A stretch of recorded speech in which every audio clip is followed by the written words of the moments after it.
Hello! Today we're talking about Newton's third law. The third law, which shows us how bodies interact with each other and how we can use it in practice. When we're solving problems or describing the many phenomena in our lives, we face numerous challenges and experiences. So what this law tells us is that when two bodies interact, there are two forces that are equal in modulus and opposite in direction. This is the law of interaction between bodies.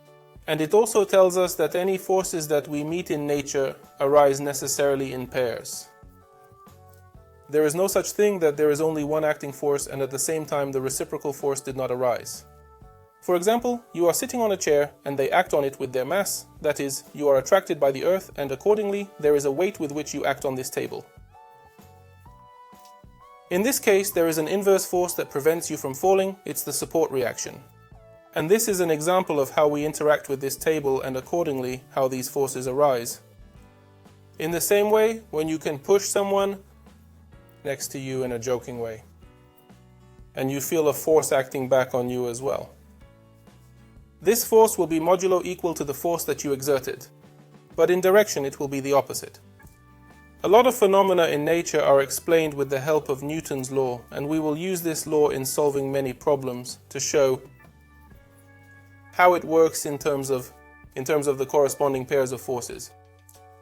So, let's show in the figure that we can have a situation where two objects moving towards each other at certain speeds collide, and there's an impact of these two bodies.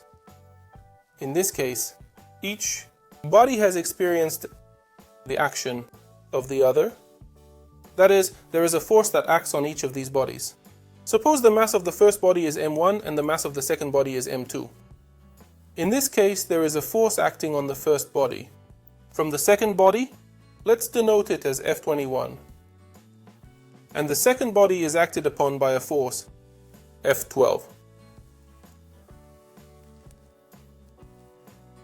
From the point of view of Newton's third law, as we can see, are acting along the same straight line.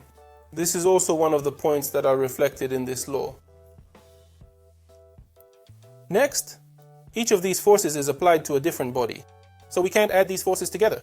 We can't add them up, because sometimes there's a false sense that in order to find the resultant force, we have to add up these forces. You can never do that, because the resultant force can only be found by summing up the forces acting on a single body. You must always remember this when you're solving a problem involving the motion of several bodies. And then we will also talk about the fact that these forces will be modulo equal to each other. Let's write it down in this form. Here the minus sign shows that the given vectors are equal in modulus but in the opposite direction. Thus this law will show that there will necessarily be two forces at this interaction, which we'll talk about later. Further on, the nature of these forces will also be the same, because these forces are of the same nature. For example, you're attracted to the Earth, there's a gravitational pull that keeps us on our planet. But can we now say with any certainty that we can say that the Earth, by attracting us, is automatically attracted to us too? That we are also objects that attract the Earth. So this interaction is double. That's why the word interaction appears here, i.e., bodies act on each other.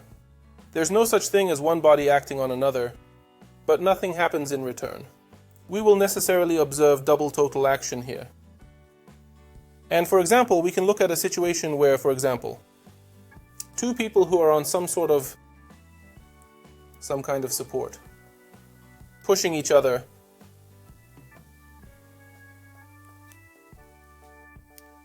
Let's say the mass of the first person is 60 kilograms and the mass of the second person is 80 kilograms.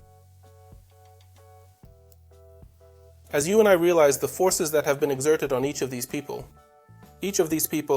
will be directed in different directions. The first person is subjected to a force that we'll denote as F, 2-1, which is the force acting from the second body on the first body, and here the force is F, 1-2. In modulo, these forces are equal, and then we can say that In the process of action of these forces, each of these bodies has received its acceleration. The first body has got an acceleration pointing in that direction, that is, where the force acted on it. Correspondingly, the second body also has its acceleration directed in the corresponding direction. What will these accelerations be? Which of these bodies will move faster and which will be slower? We can find out by applying Newton's third law of motion and analyze how these forces affect the acceleration of each object. To do that, we're going to equate these forces modulo the acceleration of each object. So we know that the directions are opposite.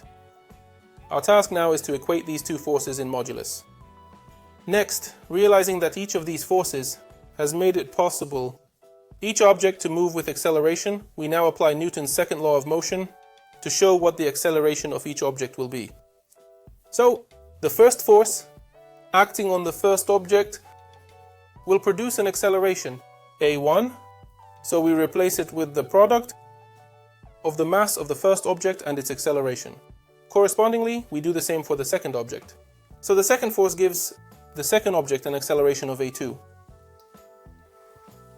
Now we can compare these two accelerations. If we write out the ratio a1 to a2 using the standard ratio, we get the ratio of m2 to m1. Accordingly, if we look at this ratio of 80 divided by 60, we get 4/3, or roughly. We can divide this value and get the number 1, 33. What do we get in the end? The acceleration of the first object is 1 integer 33/100ths of a times the acceleration of the second one, which in fact is confirmed by the observation that when you have, say, two people going in different directions, or two carts that are held together by a spring, the lighter object will start to move faster, and eventually it's going to gain more speed. You can also see this in life when, as you play, you can bump into each other, and in which case you'll feel that, let's say your partner is heavier, he starts to have less acceleration when they collide with each other, so his velocity changes more slowly. This is where the concept of inertia comes into play again. So it's a value that reflects its mass, its ability to change speed. The more mass an object has, the harder it is to change its velocity. The less acceleration we can give it with the same force. Therefore, this concept will also appear periodically in our explanations, so I advise you to memorize it. The concept of inertness of a body and mass is a measure of inertness of this object. We will also mention this property of mass very often because mass as a quantity is not as simple as it might initially seem.